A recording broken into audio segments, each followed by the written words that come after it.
Al piano nobile di Villa Badoer a Frattapolesine abbiamo delle opere all'interno dell'esposizione La Biennale d'Arte Contemporanea in Veneto di Santiago, 21 anni, padovano, artista, che come vedete si ispira alle maschere. Santiago, che cosa vuoi raccontare? Che cosa racconti attraverso l'uso delle tue maschere?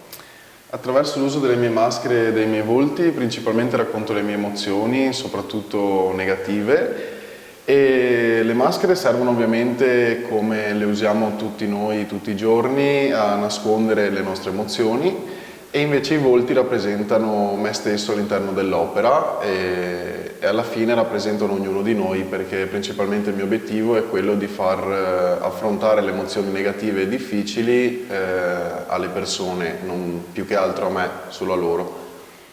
Quindi la tua proposta è di un'arte catartica, ovvero le persone che si avvicinano alle tue opere d'arte possono avere un momento di espressione dei loro sentimenti, di riconoscimento dei propri sentimenti. Assolutamente, cioè principalmente è quello che cerco di fare. Per esempio quest'opera, Mask. Mask rappresenta praticamente la maschera che noi utilizziamo tutti i giorni, e all'interno di una teca dei gioielli, come se diventasse proprio un accessorio quotidiano che si può tranquillamente aprire e quindi prendere senza disturbo e dopo rimettere giù. E sopra c'è scritto nascondi come ti senti, perché è la maschera che noi appunto utilizziamo tutte le mattine per nascondere come ci sentiamo. Una sorta di gioiello, di trucco che uno può prendere dal cassetto. Esatto. Dopo aver visto la maschera per l'uso quotidiano, eccoci davanti a un'altra opera di Santiago. Qui le maschere sono 3, l'opera si chiama Spiritual e chiediamo a Santiago che cosa vuole rappresentare.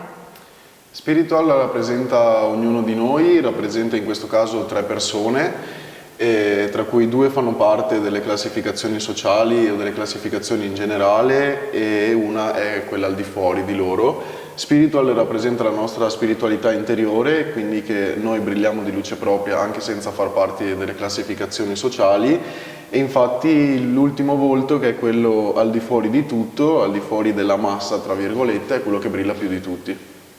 Sei giovane, hai 21 anni, ma possiamo vedere le tue opere, sei un super creativo. Dove possiamo vedere le tue opere? Le mie opere potete vederle principalmente fisicamente presso Spazio Tindaci in via Dante 17 a Padova, oppure su Instagram virtualmente presso Santiago Industry, la pagina.